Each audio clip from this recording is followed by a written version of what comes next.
Muchas gracias.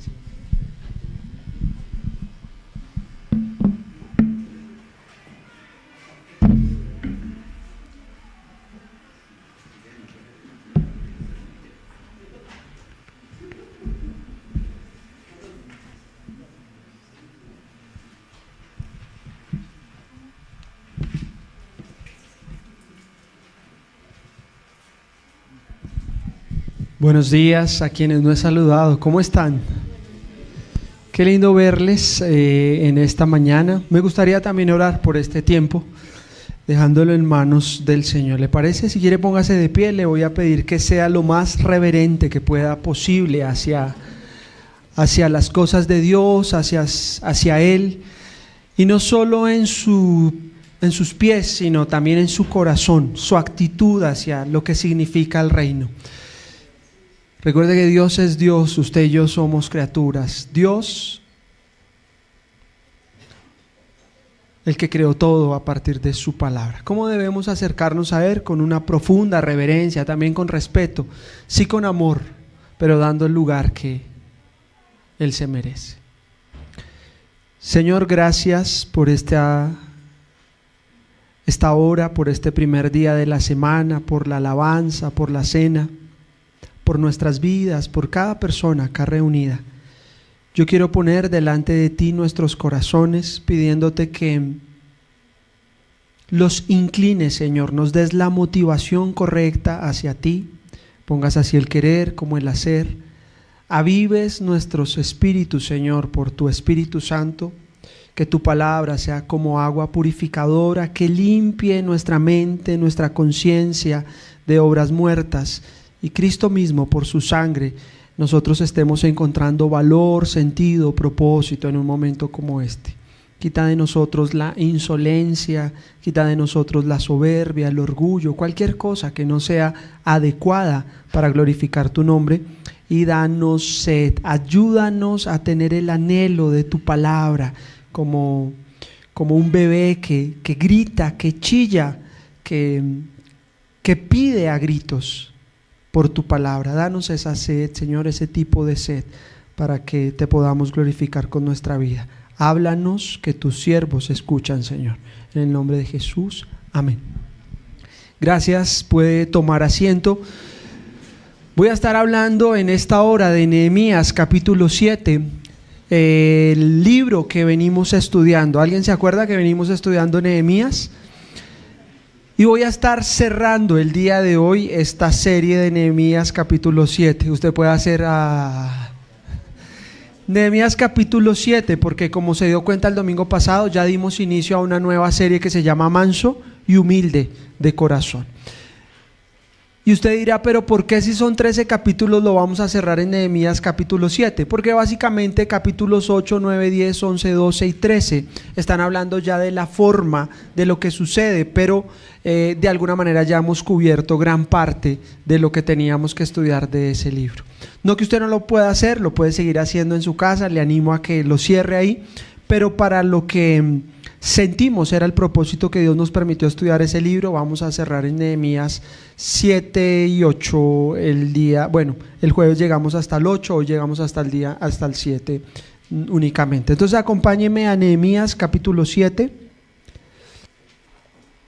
verso 1, voy a estar leyendo Nueva Traducción Viviente, búsquelo ahí rápidamente, Nehemías 7, 1.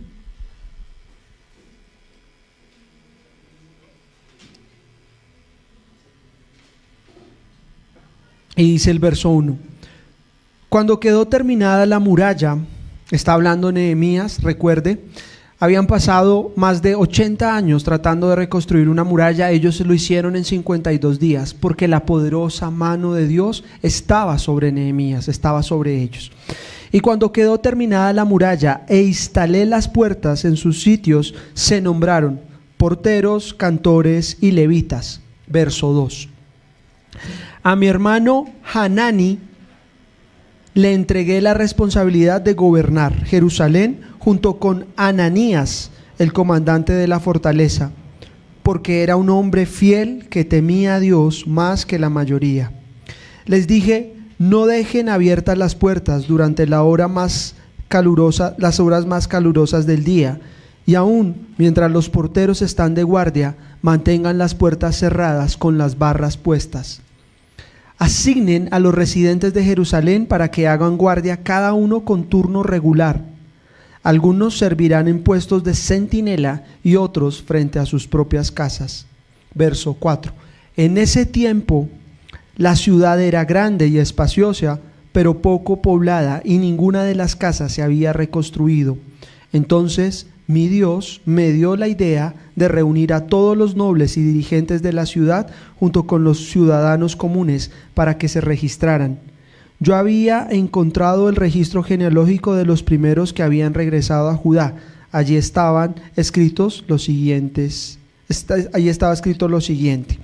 Verso 64. Buscaron sus nombres en los registros genealógicos, pero no los encontraron, así que no calificaron para servir como sacerdotes. Verso 70. Algunos de los jefes de las familias dieron ofrendas para la obra. El gobernador entregó la tesorería 1000 monedas de oro, 50 tazones de oro y 530 túnicas para los sacerdotes. Muy bien, hasta ahí la lectura de la palabra del Señor. Nehemías capítulo 7 habla de 73 versículos. Acabé de leerle los versículos que quiero explicar, que quiero describir o de alguna manera defender, y los versículos que quiero explicarles en esta mañana. Digo defender, pero más bien es demostrar. La palabra de Dios no necesita defenderse, ella se demuestra solita.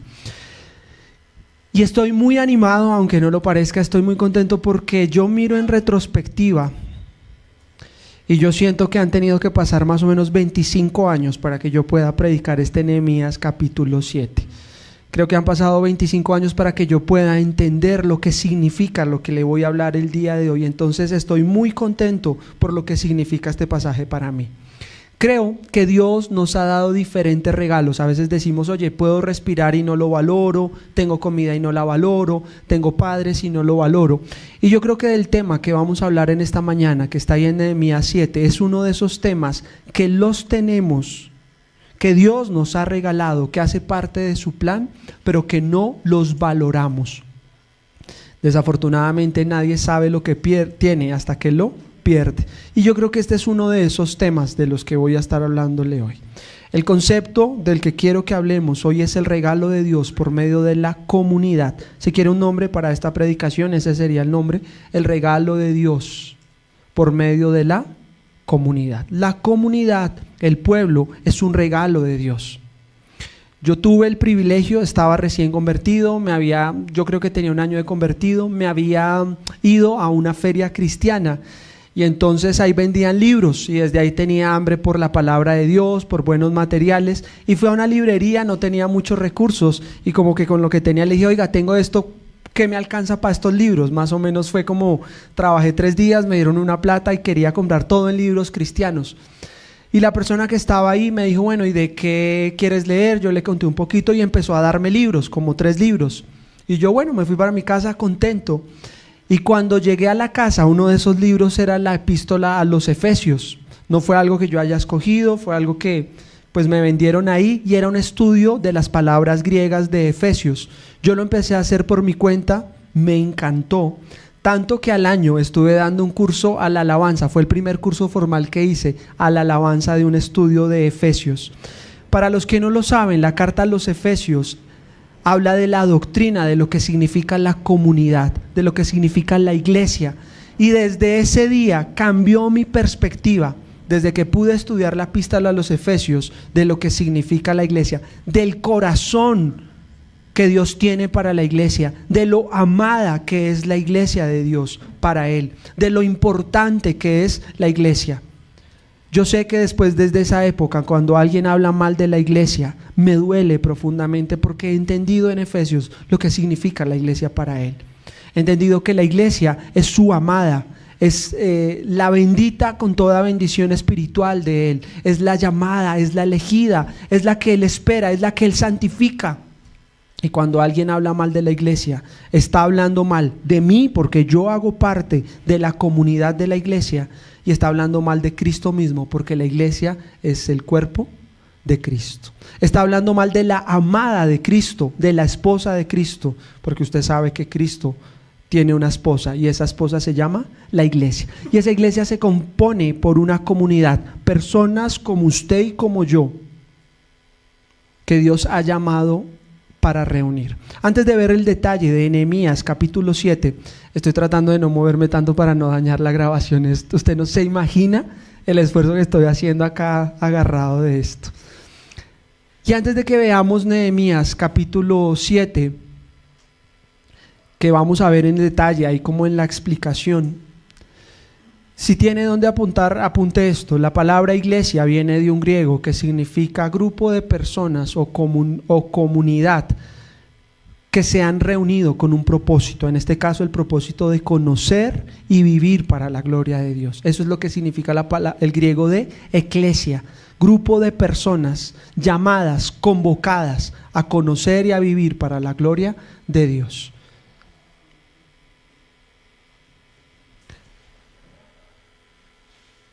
La necesidad de pertenecer ha estado en el corazón de la humanidad desde que fue creado en el huerto del Edén. Esa es una realidad. ¿Se acuerda cuando usted era pequeño y a veces decía, ay, yo quiero pertenecer al club de fans o de tal persona?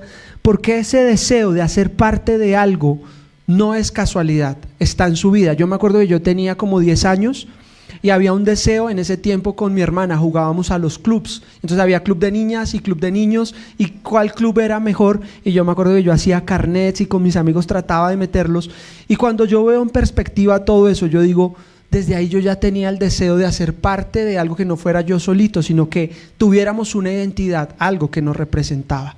Hoy veo en perspectiva y digo, Dios ya tenía un plan con nosotros, y cuando alguien no pertenece a algo, pues se siente vacío. Veamos algunos ejemplos de eso para explicarlo. Verso 7. Cuando cuando quedó terminada la muralla, instalé puertas en sus sitios, se nombraron porteros, cantores y levitas. Verso 1, básicamente Nehemías nombra roles específicos. No puede haber comunidad sin personas, pero si esas personas no tienen roles, no hay una actividad específica, pues lo que se tiene es un desorden, no está pasando nada. Aún la célula, que es la familia, que es la célula de la sociedad, lo más pequeño, también necesita roles. Mire que es muy contrario a todo el sentido de la sociedad. La sociedad habla mucho de la democracia, ¿cierto? La democracia es un concepto humano, hablando desde Grecia hasta Roma, sobre todo, hablando de la votación. Pero usted sabía que la democracia no es un concepto bíblico. No es algo que esté ahí, no es algo como que tenemos que ponernos de acuerdo para ver qué hacemos.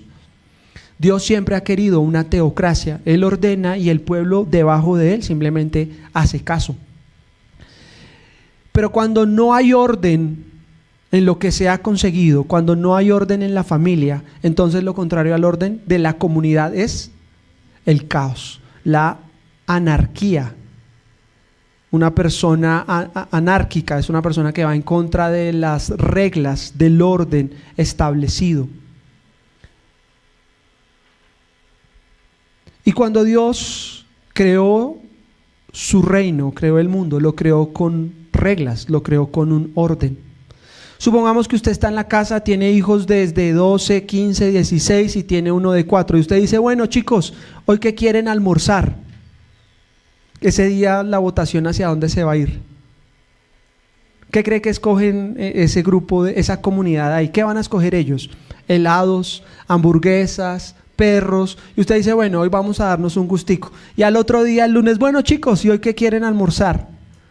Hamburguesas, helados. Y el martes, bueno, ¿y hoy qué quieren almorzar? Y si usted todos los días pone a votación lo que se va a comer, va a terminar con una diabetes, va a terminar con el azúcar, con los triglicéridos, ¿cierto? ¿Por qué? Porque hay cosas que no se ponen a la votación, hay cosas que simplemente debe haber un orden. Lo que está pasando en este contexto es que Nehemías pide que hayan roles, porque ellos habían logrado la reconstrucción, ya habían logrado algo. Pero esto es un principio importante de administración. Cuando usted ha logrado algo como comunidad, como familia, cuando usted ha logrado algo, pero no lo administra, ¿qué va a suceder? ¿Qué pasa con lo que no se administra? Por eso muchas iglesias, familias, incluso empresas, tienen ministerios o líderes que se encargan de todo. Cuando una iglesia nace, para los que vienen hace años con nosotros saben que éramos ministerios de 1 o 2 personas, que ponía las sillas, que colocaba el micrófono, que tocaba hacer absolutamente todo. Así nacen también muchas empresas. Es la persona, pone su empresa y ¿qué toca hacer? Pues de todo. Uno dice, hoy me pongo la gorra de predicador, me pongo la gorra de ujier, ahora tengo la gorra de escuela dominical, ahora tengo la gorra del que cuida los carros, ahora tengo la gorra del contador. Toca hacer de todo. Una empresa igual, ¿no ha visto? Contador, tesorero, vendedor, productor, porque es una empresa o un ministerio de una sola persona. Y está bien, así empiezan muchas cosas. Pero cuando ya cosas se han logrado, cuando ya se han conseguido algunos objetivos, muchas empresas se quedan solo ahí porque no logran hacer el paso entre una sola persona a una empresa real, a un ministerio. Yo creo que nosotros como iglesia, después de estos años, estamos dando ese paso, estamos pasando de ser un ministerio de una o unas pocas personas a empezar a ser un ministerio de varias personas. Y eso es lo que está pasando en Nehemías capítulo 7. Ellos habían reconstruido las murallas, todo había girado en torno a Nehemías, pero ahora el que tiene que hacer, nombrar roles específicos, incluso gobernadores. Mire lo que dice el verso 2. A mi hermano Hanani le entregué la responsabilidad de ¿qué? Gobernar. Si usted puede rayar la Biblia, si le autorizan en la casa, si su mamá o su papá o su señora lo permite, encierre esa palabra gobernar y la palabra del verso 1 donde dice nombraron. Porque tiene la connotación de roles que se están entregando para que empiece a funcionar lo que debe funcionar, tareas específicas que se entregan en medio de eso. ¿Qué está sucediendo en ese verso? Pues la obra ya crece, dice el verso 2, que Nehemías nombra gobernadores, pero tiene una característica para nombrar esos gobernadores o esas personas fieles. ¿Fue a cualquiera? ¿Fue al que a él se le ocurrió? No, todo lo contrario. Dice que los nombrados eran hombres que temían a Dios más que la mayoría. Había temor y había respeto a Dios, que eran las personas. ¿Quiere usted hacer parte de lo que Dios está haciendo? ¿Quiere usted vivir el reino de Dios a otra manera, no solo como un asistente, sino como un obrero en la obra de Dios? Bueno, aquí hay una característica. Hombres fieles que teman a Dios. Es una de las características que pide su palabra. Este pasaje es paralelo a 1 Timoteo capítulo 3. El que anhela obispado, el que quiere servir en la iglesia, buena obra desea. Pero es necesario que el obispo sea marido de una sola mujer, no dado al vino, no pendenciero. Y de los diáconos se dice lo mismo. O sea, las características no son únicamente cartones, títulos, estudios, sino más bien son morales. Dios valora más el carácter que el carisma. Y ese es uno de los primeros principios de esta mañana. Para que la comunidad pueda funcionar, para que el reino pueda avanzar, se necesita carácter más que carisma. El carisma es esa capacidad que tiene una persona de influenciar y que toda la gente quiere estar al pie de él. En todo caso es mejor ser carismático que limón, que ser agrio, vale la pena. Pero ¿qué sucede a largo plazo cuando solo hay carisma y no hay carácter? Todo va a tender a caerse, porque las cosas se caen o se levantan de acuerdo al liderazgo. Eso sucede y esa es la realidad. Dios a algunos de ustedes les está midiendo la fidelidad, su compromiso, su entrega, su temor a las cosas de Dios. Algunos de ustedes están en la fase de carisma, como diciendo, no, lo estoy haciendo para tratar de estar bien y que la gente me diga que yo sí soy buena gente. Algunos de ustedes están ya en otro momento de vida que saben de, no solo se trata de caer bien, se trata de ser en privado lo que muchos están viendo en público. Pero hay una promesa de parte de Dios, es el principio de Mateo capítulo 25. El que es fiel en lo poco, lo será en lo mucho. Funciona en la comunidad, funciona en su trabajo, funciona en el reino de Dios, es un principio.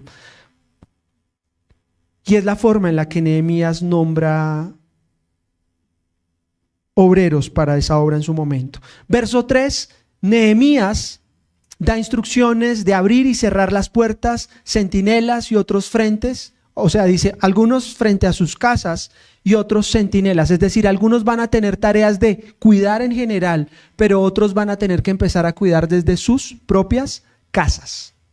Qué interesante manera de administrar, ¿no le parece? Porque está diciendo, oiga, usted está enfrente a la muralla, pues cuide el pedazo de su muralla y de paso, pues si usted está cuidando esa parte de la muralla, no solo se está beneficiando usted, porque ahí está su casa, sino que también va a beneficiar a ¿quiénes?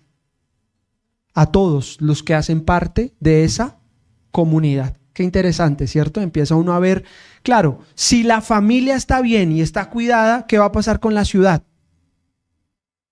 Es como que yo dijera, pues si su casa está bien y está siendo edificada, la iglesia va a estar edificada. Si la iglesia está edificada, las iglesias están edificadas, ¿sabe qué va a pasar con la ciudad? La ciudad va a estar cuidada. Pero ¿dónde empezó todo? Empezó con personas fieles que pagan el precio en oración, que están de fondo desde sus casas tratando de ser lo que Dios les pidió que fueran, gobernadores, sirvientes, cantores, lo que sea que Dios te haya llamado a hacer, y le va dando forma a eso. Y algunos servirán en puestos de centinelas y otros frente a sus propias casas. Aquí hay una palabra también de advertencia. ¿Qué pasaba si ellos ya habían reconstruido las murallas y solo se descuidaban viviendo de los logros obtenidos en el pasado y dejaban las puertas abiertas?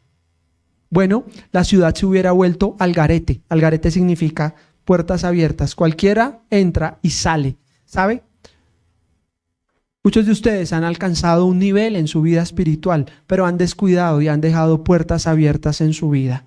Juan capítulo 10 dice, el ladrón viene para hurtar, matar y destruir. Primera de Pedro capítulo 5 dice que el enemigo, el adversario, anda como un león rugiente buscando a quién devorar. Entonces pasa por las calles y cuando ve una puerta abierta, ¿qué hace? Lo mismo que usted y yo hacemos cuando ve una puerta abierta. ¿Qué hace cuando usted va por la calle y ve una puerta abierta? ¿Y usted qué hace? Y usted mira, ¿cierto? Se asoma. ¿Por qué? Da curiosidad, ¿cierto? Es como, dejaron la puerta abierta. Y a veces usted hace así y el de adentro hace como, ¿qué? Y usted sigue. Bueno, hay alguien que está buscando ciudades, familias con puertas abiertas para destruirlas. Por eso el obrero fiel, el siervo de Dios, ¿qué está haciendo? Cerrando, colocando centinelas y no dando lugar, no dando oportunidad. ¿Cuándo se da lugar? Dice Efesios capítulo 4, airaos, pero no pequéis. No se ponga el sol sobre vuestro enojo y no deis lugar al diablo. Cuando usted tiene una discusión en algunas iglesias, no tanto en BPA, sino en algunas iglesias, suele pasar que hay discusiones entre las parejas, hombre, mujer, entre los hijos, y llega un momento airado de la discusión. Y cuando dejan de hablarse, ¿a qué están dando lugar? Es como que se hubieran acostado y quisieron esa noche, dejaron las puertas abiertas para que entrara el enemigo que quiere hurtar, matar y destruir. Aquí Nehemías no es ningún, perdón la expresión, no es bobito. No dice, listo, ya reconstruí la muralla, ya crucémonos de brazos, todo anda bien. Él dice, no, ya conseguimos algo. ¿Qué sigue de ahora en adelante? Cuidar lo que hemos conseguido. ¿Y cómo se cuida? Espiritualmente, de rodillas. ¿Cómo se cuida espiritualmente? En ayuno y en oración. ¿Cómo se cuida espiritualmente? Cerrando las puertas que hayan podido quedar abiertas.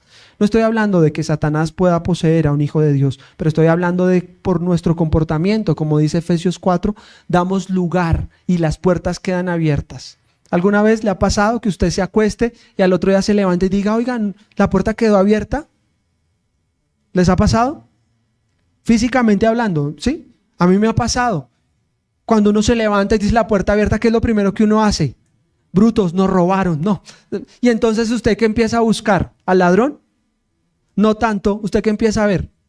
¿Qué le robaron? Oiga, y el televisor, no, pero está la plancha, está la licuadora, pero como que no se robaron nada. Y usted ahí como que respira, ¿cierto? Porque la naturaleza es de haberlo dejado abierto. Por eso Nehemías en el verso 3 da instrucciones de abrir y cerrar las puertas. Dice, si las abren muy temprano y la gente está dormida, el enemigo va a entrar y tome. Entonces, dejen que cuando el sol ya haya salido, la gente esté despierta, ahí sí abran la puerta. Y después, cuando la gente o cuando ya el sol se ha ocultado, ya es muy tarde, la oscuridad puede tender a que las personas no vean lo que está pasando, entonces ¿ahí qué hacen? Cierren la puerta para que las personas se puedan acostar tranquilamente. Pero que tiene hasta un mensaje espiritual en medio de eso. Hay un momento para descansar, pero también hay un momento para trabajar y para velar. Verso 4. En ese tiempo la ciudad era grande y espaciosa, pero poco poblada, y ninguna de las casas se había reconstruido. Básicamente, verso 5. Entonces mi Dios me dio la idea de reunir a todos los nobles y dirigentes de la ciudad junto con los ciudadanos comunes para que se registraran. Yo había encontrado el registro genealógico. Verso 4 y 5, Dios le da la idea a Nehemías de reunir a los nobles y dirigentes junto con los ciudadanos para que se registraran y resolver el problema de la reconstrucción de las casas de Jerusalén. Lo que no se puede contar, no se puede administrar. Lo que no se puede administrar, no se puede mejorar. Y aquí hay un principio importante. Nehemías no empieza simplemente diciendo, ay, ¿qué planes hacemos? No, pues toca contar, no hay casas, ¿qué personas tenemos? Y con esa medida, ¿quién le dio la idea? ¿Él se lo inventó? Dice, Dios me dio la idea. Qué lindo poder administrar de esa manera, sabiendo que es Dios el que nos está dando los siguientes pasos. ¿Tienes retos en tu familia? ¿Tienes retos en tu empresa? ¿Tienes retos en tu colegio?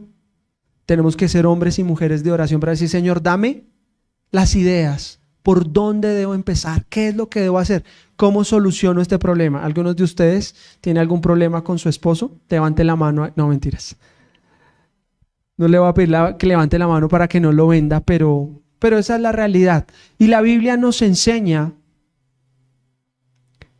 que necesitamos ser hombres y mujeres con las ideas de Dios. ¿Por qué? Porque las ideas de Dios no van a fracasar. Las ideas de Dios van a llevarnos a feliz término. El pasaje sigue, voy a saltarme un poco del verso, porque del verso 6 al verso 63 básicamente se da el registro de todos los que habían regresado de Babilonia. Entonces dicen estos eran sacerdotes, estos eran cantores, estos eran servidores, y se registra para la nueva ciudad. Verso 64, algunas personas no fueron encontradas y los que no se encontraron no calificaban para ser sacerdotes. Qué interesante. Dios había pedido en el Antiguo Testamento que en su templo sirvieran solo la familia de sacerdotes. Y como algunos no pudieron demostrar su casa, ¿entiende el concepto de casa? Cuando hablamos de la casa de los Salgado, la casa de los Pernet, no estamos hablando solo del lugar físico, sino de más bien de la descendencia, ¿cierto? De su familia.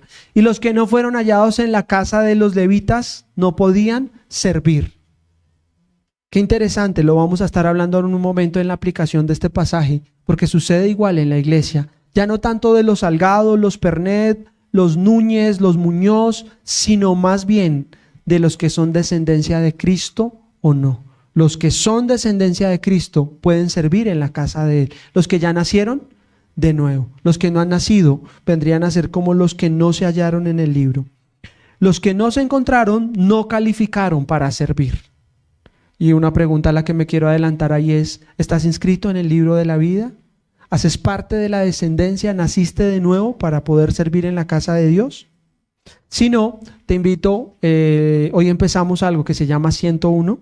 Es un curso que está diseñado básicamente para ayudarte a entender qué significa ser parte de la familia de Dios. Y ahí vamos a estar hablando de cómo me inscribo en el libro de la vida o cómo Dios me inscribe. Verso 65, Nehemías,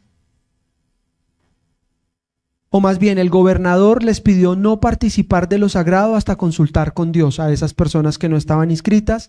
Y del verso 66 al verso 69 se da el reporte de los que regresaron. En total, 42.360 personas, 7.337 sirvientes, 245 cantores, 736 caballos, 245 mulas, 435 camellos, 6.700 burros. ¿Por qué es importante todos estos nombres y todos estos recursos? Puede que usted diga, no, pero esto está muy aburrido.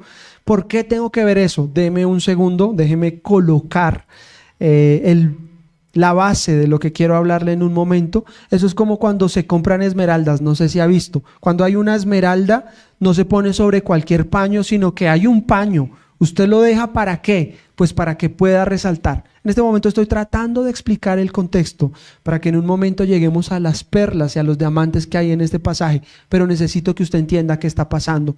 Y puede que usted diga ahí, pero todos esos nombres y todos esos caballos, ¿a mí qué me importa? Yo ya ni siquiera veo caballos en Bogotá y yo no monto ni en caballo ni en burro tampoco. Claro, pero dos cosas alrededor de eso. Uno, para Dios, más que la obra, las personas son importantes. Y Dios se tomó el trabajo de dejar en estos versos, del verso 6 al verso 63, un registro de quienes fueron de los que regresaron, de los valientes, de los que dejaron su comodidad. Estaban en Babilonia, ya tenían una familia. ¿Y por qué regresaron a edificar Jerusalén? Porque habían recibido un llamado de Dios y Dios lo dejó en un registro para que fuera una forma de honrarlos. ¿Por qué los recursos? Porque la obra se hace con los recursos también. Y esos recursos era parte de lo que Dios iba a hacer más adelante allí en esa ciudad. Del verso 66 al 69 se reportó lo que le acabé de decir, y al final el verso 70 dice que algunos de los jefes de familia dieron ofrendas para la obra. Es decir, los jefes de las familias dieron plata. Se metieron la mano al bolsillo para que la obra continuara. No sé si entiende cómo la medida de administración de Nehemías da un giro importante. Los primeros días de la reconstrucción era él y todo giraba alrededor de él. Eran sus recursos y era él cuidando a todos. Conforme fue creciendo la obra, entrega el liderazgo. Hay nuevos gobernadores, se instituyen, empiezan a haber vigías. Pero ahora, ¿quién sostenía la obra? ¿Siguió Nehemías sosteniéndola? No. Los líderes que estaban ahí empezaron a... No sé si entiende la evolución y cómo hacer que la obra de Dios pueda continuar. Nos está dando luces al respecto de eso. Déjeme hablar ahora de alguna manera de qué importante lo que acabamos de leer y cómo cumple un principio mucho más grande de solo que hacer cosas. Acompáñeme al Salmo 133. Y este es mi deseo para la iglesia BPA el día de hoy, más que mi deseo también mi oración. Dice el Salmo 133. Voy a leer Nueva Traducción Viviente. Qué maravilloso y qué agradable es cuando los hermanos conviven en armonía. Reina Valera dice, mirad cuán bueno y cuán delicioso es habitar los hermanos juntos en armonía. No sé si usted lo ha entendido, pero en el reino de los cielos no existen los llaneros solitarios. No hay tal cosa como yo vivo mi vida y entonces voy a la iglesia, pero no quiero hacer parte de una comunidad y eso no me va a aportar mucho. Bueno, entonces no vas a ver lo maravilloso y lo agradable que es convivir con los hermanos en armonía. Claro, dicho sea de paso, como los hermanos son pecadores, al igual que yo, pues entre dos pecadores que van a haber conflictos cuando se rompe la armonía. Pero eso no es lo que Dios espera. Dios espera que vivamos en armonía. Lo contrario a la armonía, caos, desorden. Y los que están haciendo música, los músicos de la iglesia, los salmistas, ellos saben de qué estoy hablando. Porque cuando no hay armonía, a veces está uno tocando y dice como, uy, alguien se salió, alguien se destiempó, o sea, se salió del tiempo en el que tenía que caer la nota, o alguien está tocando en otra tonada y uno se empieza a ver como, ¿quién está dañando el parche? Perdón la expresión. ¿Quién está dañando el modo en el que estamos? ¿Quién está dañando la armonía? Pasa en las casas, pasa en las iglesias, pasa en las ciudades. Y qué lindo este pasaje, qué maravilloso es. Hay regalos que Dios tiene para ti que no los vas a experimentar si no haces parte de una comunidad. Así como cuando yo era chiquito pensaba barbaridades, recién convertido en la iglesia cristiana también pensaba barbaridades. Cuando empiezo, yo dije, no, la vida cristiana es difícil. Señor, ¿y si yo me voy para el campo y me encierro por allá en una casa, en una finca, Porque es que los hermanos son difíciles de llevar, relacionarse es difícil, pensaba yo. Como un monje, ¿sí sabe qué hacen los monjes? O las monjas incluso, ¿qué hacen? Se enclaustran, se encierran para no pecar. Porque es que vivir en la comunidad es difícil y yo voy a buscar a Dios. Eso suena lindo, pero bíblicamente es un desastre. ¿Sabe por qué? Porque si usted no tiene con quién aplicar el amor, ¿cómo va a crecer en amor? Porque si usted no tiene una comunidad de la que hace parte para cuidarlo y alentarle y ayudarle a madurar, ¿cómo va a madurar? Es más, dice la Biblia en Juan, en esto conocerán que ustedes son mis discípulos. ¿En qué? En que se aman los unos con los otros. Y si usted se aísla y si usted es un monje, ¿a quién le va a mostrar amor? Yo sé que algunos pueden decir, no, pero es que es más fácil no tener a quien amar. Claro, porque no vas a tener problemas, pero a largo plazo no vas a construir nada grande. Ese es el reto que tenemos los casados, por ejemplo, que a veces uno quisiera, en algunas iglesias, no en todas, pero uno quisiera decir como, voy a tirar la toalla, esto va a pasar, ya estoy cansado. Pero quiero recordarte de parte de Dios que es en esos momentos donde Dios está ejercitando tu paciencia, donde estás creciendo en amor. Jesús lo dijo de otra manera, si solo amas a los fáciles de amar, pues ¿qué sentido tiene eso? Por eso Él dice, ama a tus enemigos, ama a los difíciles de amar, porque ahí es donde Dios te está formando. Y puede que usted diga, pero bueno, ¿y eso qué tiene que ver? ¿Y por qué Franklin es tan maravillado? ¿Sabe por qué? Porque el regalo de Dios es todo lo contrario a lo que el mundo nos vende. Estaba hace un momento hablando en una clase y les decía, hoy vivimos como cultura, sobre todo en Occidente, algo que se llama el sueño americano. ¿Sabe qué es el sueño americano en resumen? El individualismo puro y duro a su máxima expresión. El individualismo del sueño de yo trabajo, yo me compro mis cosas, yo me doy mis gustos y no dependo de nadie. Ese es el sueño americano.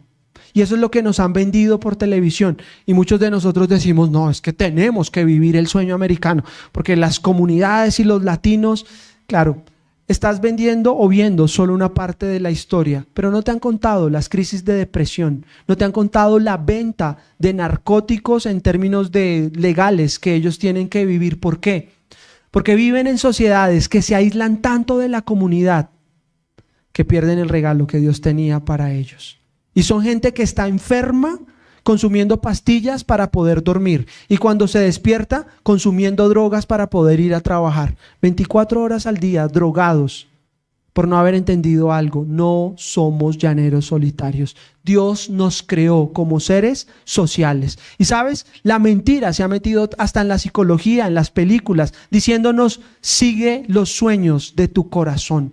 Y entonces hemos comprado la idea tratando de ir en pos de un sueño para después darnos cuenta que tal sueño no existe. Que la vida cuando no se vive en comunidad es una vida vacía. Si tú logras cosas y no tienes con qué compartirlas, te tengo noticias, vas a ser miserable. Porque las cosas no son más que cosas. Parte del mensaje que estoy tratando de decir es, deja de usar a las personas como si fueran objetos, usándolos para tus placeres, y más bien trata a las cosas como lo que son, cacharros.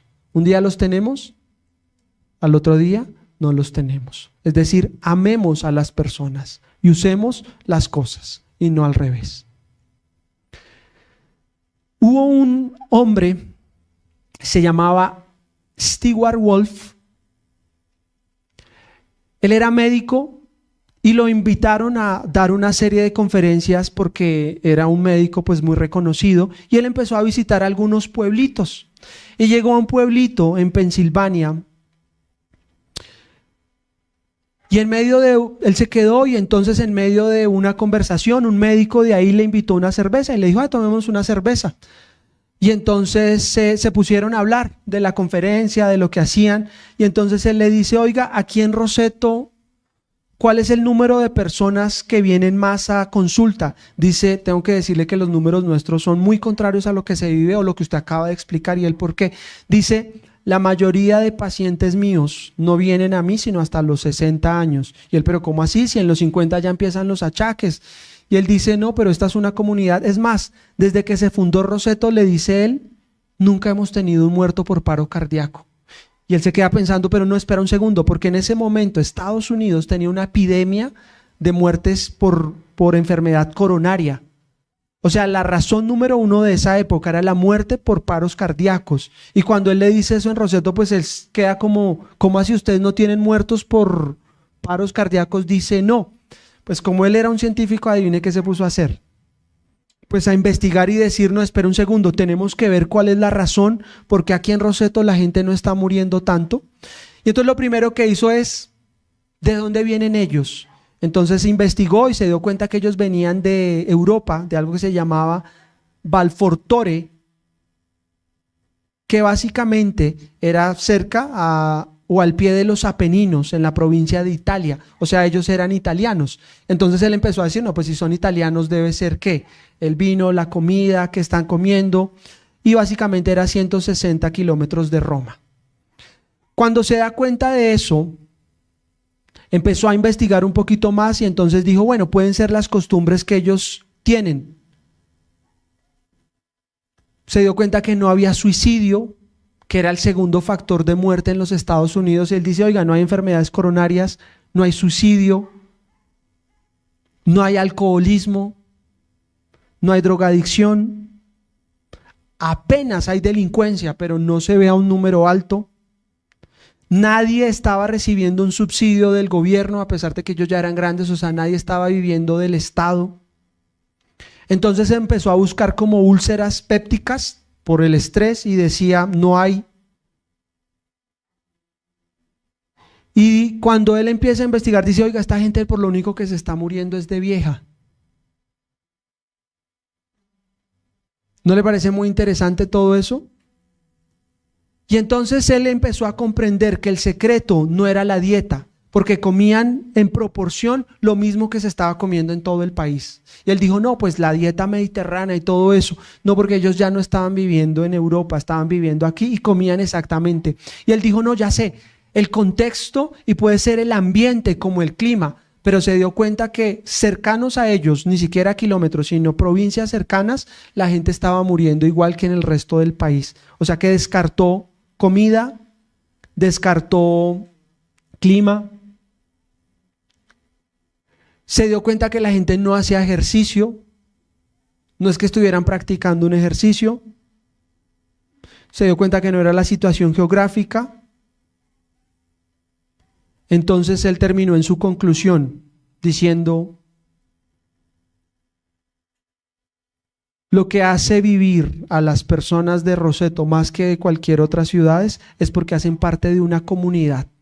La cultura que ellos tenían de familia hacía que su vida fuera en armonía. ¿En qué sentido? No que no tuvieran problemas, pero como eran una sociedad que había venido de Roma, vivían los vecinos y los amigos, iban por la calle, ¿qué hacía la gente? Se paraba a hablar, a conocerse unos a otros, a ser comunidad. Claro, cuando usted cree que cuando Stewart Wolf publicó estos estudios, los médicos, ¿qué le dijeron?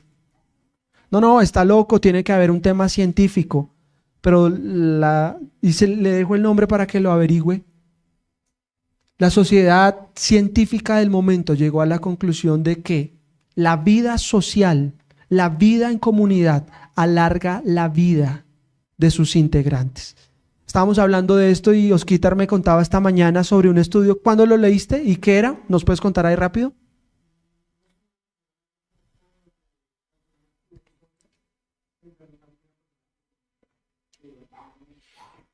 Para los que no alcanzaron a escuchar, hay un estudio que habla de las personas que viven solas, o sea, que no viven en comunidad, se enferman más que las personas que fuman. Cuando uno mira en perspectiva todo eso, pues se entiende por qué Efesios es Efesios, por qué Nehemías capítulo 7 es tan importante, porque la vida en comunidad siempre fue el plan de Dios desde la creación del mundo. En el huerto del Edén, en la creación de los altares, en los tabernáculos, en el templo, en la iglesia. ¿Qué es lo que Dios siempre ha querido? Vivir en medio de su comunidad. Y dijo, no es bueno que el hombre esté solo. Entonces no sé si estás entendiendo lo que pasa una mañana como esta, cuando tú haces parte de una comunidad también como esta. Y ser parte de la comunidad no solo es venir, decir lo escucho, sino ser parte de la comunidad es compartir. Me quedo, lo escucho, lo abrazo, lloro con el que llora, río con el que ríe, pero de alguna manera también estoy desarrollando mi carácter, amando. No sé si se dio cuenta, estamos estrenando folletos y parte de lo que queremos hacer es que usted hoy al terminar la reunión se lleve 5 de estos. Se acaba el culto y usted se lleve 5. ¿Sabe por qué? Al final mire lo que dice. ¿Estás listo para conocer más sobre el plan de Dios para tu vida? ¿Usted se lo va a regalar a alguien? ¿Estás buscando una comunidad donde crecer en tu fe y encontrar apoyo? ¿Por qué comunidad? Porque la comunidad es la forma en la que Dios ha querido hacer su obra, su iglesia. ¿Eres feliz en esta comunidad? Amén. Dios te ha traído una comunidad para hacer que tus días se alarguen y sean buenos sobre esta tierra. No puedo decir y no puedo mentir diciendo, no, y todo va a ser color de rosa, porque no, el que está casado, el que está en comunidad sabe que no todos los días son color de rosa. Pero una cosa sí sabemos. Hemos disfrutado de regalos que no hubiéramos podido comprender si no lo hubiéramos vivido. Querido, querida, ese es el riesgo de amar. Eso es como cuando alguien dice, yo no vuelvo a tener perros porque se mueren y yo sufro mucho. ¿Has escuchado eso? No, yo no tengo mascoticas porque voy a sufrir. Claro, estás tomando una decisión por no sufrir, pero te estás perdiendo de todo el amor que puedes recibir. Desafortunadamente en un mundo caído nos vamos a tener que despedir de esa manera. Entonces, mirad cuán bueno y cuán delicioso es que habitar juntos los hermanos en armonía. El 6 de julio vamos a estar en nuestra congregacional, unidos como iglesias de Aposento Alto, y yo le invito a que usted quite de su cabeza ese concepto de, no, pero es eso tan lejos, pero yo no voy a ir, pero yo así estoy bien. Estás pensando como un egoísta, no has entendido de qué se trata la comunidad. El egoísta y el orgulloso solo piensa en él. Solo está diciendo, no, pues mi comodidad. Ese es el sueño americano. Ese es el pensar en mí mismo que está destruyendo nuestra sociedad. ¿Sabe? Y lo voy a decir de otra manera. Como ninguna otra sociedad que ha visto la raza humana, la nuestra en la que vivimos, es la sociedad más materialista, la sociedad más egocéntrica que ninguna otra en la historia de la humanidad. Nuestros abuelos, incluso si usted se acuerda de sus abuelos, muchos de ellos fueron criados con el sentido de comunidad. Es decir, yo decido por el bien de la comunidad, no por el bien propio. Y esa fue la historia de muchas de las generaciones de la raza humana. La nuestra, sueño americano. Si te haces feliz, hazlo.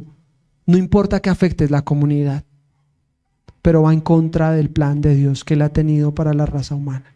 Dios nos quiere seres sociales.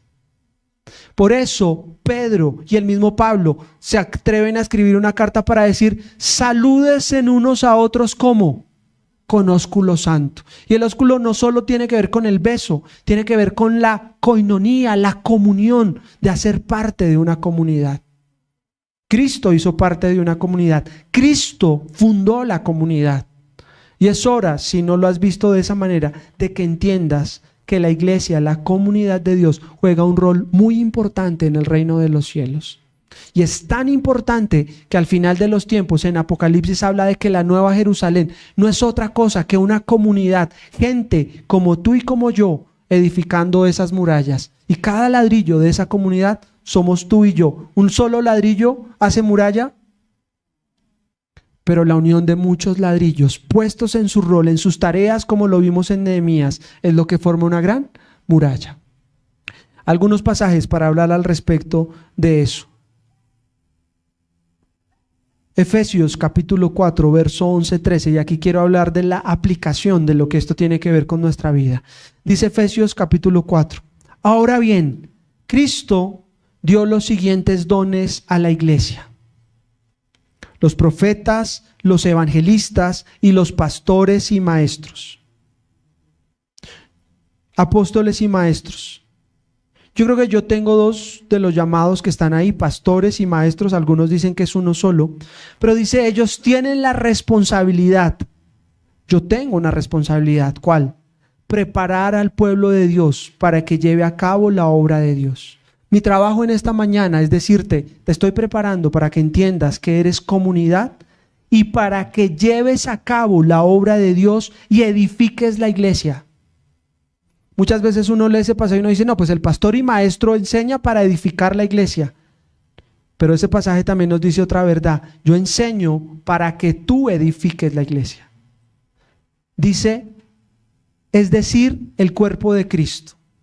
La iglesia tiene varios nombres en el Nuevo Testamento. Se llama rebaño, se llama templo, se llama edificio, se llama cuerpo. ¿Sabe a mí cuál es el que más me gusta de las descripciones que hace la Biblia? Familia. Familia. Dios está creando una gran familia. Cuando tú vienes un domingo a tu comunidad, no estás diciendo voy a compartir un local, estás viniendo con tu familia. Claro, en todas las familias hay tíos y tías regañonas, hay problemas, como en todas las familias, pero al final del día somos familia. Y eso es lo que debe hacer parte, ese es nuestro ADN. Por eso no entiendo, bíblicamente hablando, de los que se llaman iglesia y son más una organización. Donde va una persona, consume un producto y se vuelve a ir. Nunca estuvo en la mente de Dios que eso fuera así la familia. ¿Qué es la familia? El lugar donde tú vas, te quitas los zapatos, comes, rías un rato, te exhortan, tú exhortas a otros, lloras, ríes. Eso es familia, un lugar de protección. Eso es lo que Dios espera de BPA. Y dice el 12, ellos tienen la responsabilidad de preparar el pueblo de Dios para que lleve a cabo la obra de Dios. ¿Que lleve a cabo quién? La iglesia, o sea, todos nosotros. Y edifique la iglesia, es decir, el cuerpo de Cristo, verso 13. Ese proceso, ¿cuál proceso? El de preparar, el de edificar, continuará hasta que todos alcancemos tal unidad en nuestra fe y conocimiento del Hijo de Dios, que seamos maduros en el Señor. No sé si está leyendo ese pasaje adecuadamente, pero mire lo que dice. Hasta que seamos maduros en el Señor. ¿Quiénes? Todos. Es decir, su madurez y mi madurez está directamente relacionada con mi familia. No hay forma que yo llegue a la madurez espiritual si mi comunidad no está llegando a la madurez espiritual. No sé si lo estás entendiendo. Muchas veces uno pensó, no, pues yo hago lo que sea, me vuelvo asceta, me aíslo, soy nómada, no peleo con nadie. No está llegando a la madurez. Es en un lugar como este, en tu familia cuando tienes problemas, en tu iglesia cuando tienes problemas, que estás llegando a la madurez. Hasta que todos lleguemos a la madurez, dice Reina Valera. ¿Quiénes? Quiero pedirle el favor que mire a la persona que tiene ahí al lado, al lado derecho, al lado izquierdo, al que está atrás, porque le tengo noticias. No vas a llegar a la madurez hasta que ese que está al lado llegue a la madurez. Y entonces, si el que tienes al lado es maduro, te sientes animado y dices, bueno, y si no está tan maduro, pues tenemos más trabajo para hacer. ¿Hasta que quiénes? Todos. Eso es la aplicación de ese pasaje. ¿Pero no le parece hermoso que en la medida en que disfrutas la comunidad, tus días se alargan? Mirad cuán bueno y cuán delicioso es habitar los hermanos en armonía, en paz. Juan 13:35, que fue el que leímos. El amor que tengan unos por otros en esa comunidad. Ese es un estudio hermoso que usted puede hacer si quiere ahondar en este tema. Busque en el Nuevo Testamento todas las veces que aparece la frase unos a otros. Y el amor que tengan unos por otros en esa comunidad será la prueba ante el mundo de que son mis discípulos. Cuando alguien venga a esta comunidad, cuando una persona llegue a esta familia, ¿por qué nos va a reconocer? ¿No esa gente como canta de afinado? ¿No esa gente como predica? Uy, esa gente como, ¿por qué nos va a conocer según ese pasaje? ¿Por qué conocerán que somos discípulos del Dios vivo?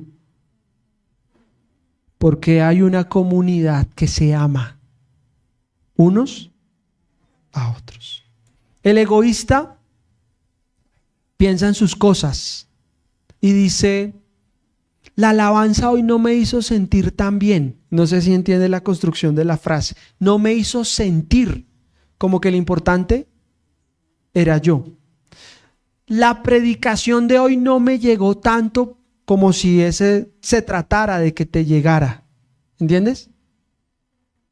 El concepto es, hacemos parte de una comunidad y tenemos una corresponsabilidad unos por otros. Eso es lo que dice Efesios capítulo 4. Juan 13:35 que acabé de leer. Y con eso quiero terminar. Entonces, tareas. Antes de irte, por favor, recuerda pasar ahí atrás, escoger 5 de estos. ¿Me puedo llevar más? No, llévate 5. ¿Por qué? Porque quiero que sea un ejercicio juicioso de orar, decir, Señor, ¿a quién le tengo que entrar esto? No es como solo tome, sino orar de decir, Señor, regálame 5 personas esta semana a las que yo les pueda predicar el evangelio y pueda invitar a mi comunidad. ¿Tú sabías que cuando se estableció BPA, pues nacimos bajo el gran mandamiento y la gran comisión, que son las responsabilidades de la iglesia? Por tanto, ir y hacer discípulos. Entonces quiero que ores. Si te sientes bendecido por esta comunidad, pues que invites a más personas a la comunidad, porque es parte también de la responsabilidad que tú tienes. Tarea: la próxima vez que alguien vuelva a hablar de la iglesia de Cristo, te invito que lo tomes personal. Ay, es que usted se toma las cosas muy personales. Cristo murió por la iglesia y se la tomó muy personal, a tal punto que murió por ella. La próxima vez que abras tu boca para hablar de la iglesia, entiende que estás hablando de ti mismo. La próxima vez que alguien diga, no, es que los de esa iglesia o esa, no hables mal, porque si haces parte de la iglesia, estás hablando mal de ti mismo. Dios ama hasta la muerte su comunidad. Dios amó tanto a su iglesia que entregó a su Hijo y derramó su sangre para que tú hicieras parte de ella.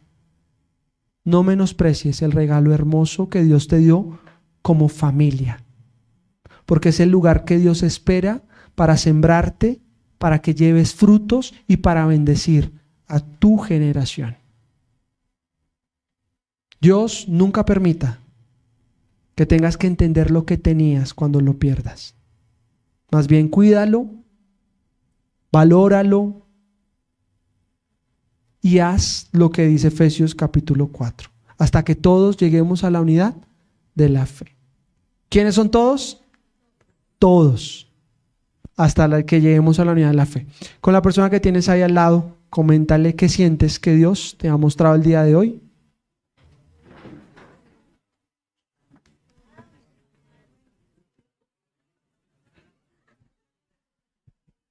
¿Qué te llevas y cómo lo puedes aplicar?